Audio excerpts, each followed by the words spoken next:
Everybody, this is your teacher again, Dr. Nada Saab. I'm trying to explain to you. We talked about this in class. I'm just trying to review this exercise. It says an automobile traveling at 20 miles meter per second hits a tree. The driver, who has a mass of 55 kilograms, comes to rest in zero point 0.1 second after the impact. So the first question is, what is the average force that acts on the driver? The purpose of this exercise is to first apply all the newtons, the three laws of motion, and then to give you an idea why is it so important to wear a seatbelt. All right.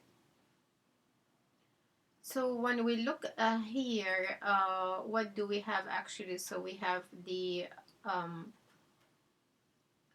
do we have the initial velocity here, we have the mass of the driver, and we have the time after the impact. So let's put it that way.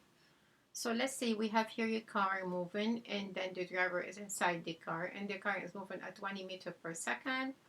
The car hit the tree, and after zero point 0.1 second, the driver comes to a stop. So they want you to calculate the force acting on the driver. Well, I have here the values, but we need to go over how to calculate that.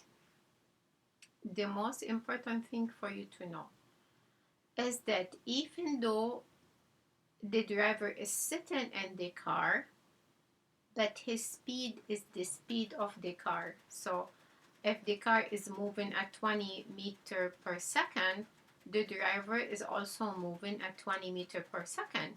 His velocity is not zero because he is sitting. No, his velocity is the same velocity as the car, which is 20 meters per second. To calculate usually the force, we use the Newton. We have to use the Newton second law of motion that says force. Yeah, the Newton second law of motion says the net force equal mass times acceleration. And then let's do that. So first we need to determine the acceleration, right? So how to determine the acceleration? Acceleration is usually final velocity minus initial velocity divided by the time. Okay, so the initial velocity of the driver after the car hit the tree right away, so he was moving with the velocity of the car, which is 20 meters per second, and then in 0.1 second the driver somehow stopped and so his velocity is now 0 in 0.1 second. So what is the acceleration? To apply this, to see final velocity is 0, initial velocity 20 times 0.1, so the acceleration is actually slowing down, so minus 200 meters per second squared, so he is deaccelerating, and we call this he's slowing down. That's why the acceleration is negative. But this number is really big, because if you want to convert 200 meters per second to miles per hour, it's gonna be like 450 miles per hour per second. So he's slowing down with this rate to 450 miles per hour per each second. Okay, so now this is the acceleration, 200 meter per second or per second square. So it's opposite to motion because the object is slowing down or stopping. So because it was moving that way. Okay, so we determined the acceleration. We need to determine, well, there's also, this is another way of calculating the acceleration. It's the same thing, but if you can use this one by using one of the formulas in the kinematic equations. So the first one is the same thing. So this is just another way of calculating the acceleration.